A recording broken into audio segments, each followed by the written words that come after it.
Bonjour à tous, merci de choisir France 24 pour vous informer. Vous êtes au cœur de l'info week-end. On est ensemble jusqu'à 21 heures, heure de Paris. Voici les titres de ce samedi 14 septembre. Ultime parade de plusieurs centaines d'athlètes français.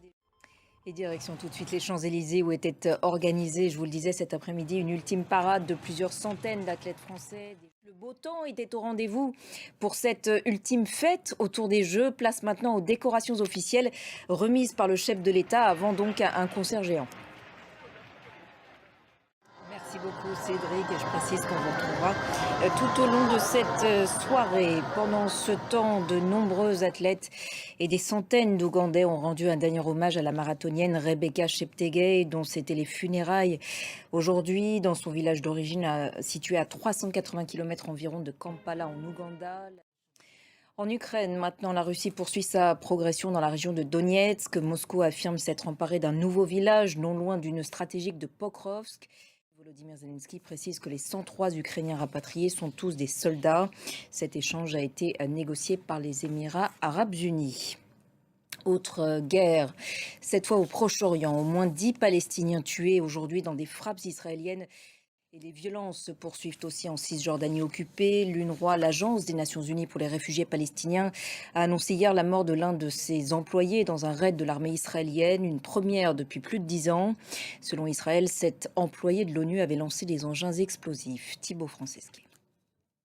Et également ce samedi, les funérailles de la militante américano-turque tuée le 6 septembre en Cisjordanie. Cérémonie en Turquie en présence des représentants des principaux partis. Le président turc Recep Tayyip Erdogan assure que son pays, je cite, fera tout pour que la mort de cette jeune femme ne reste pas impunie.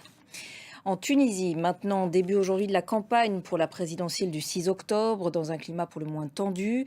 Outre l'exclusion de nombre de candidats, la période de pré-campagne a été marquée par un nombre important d'arrestations.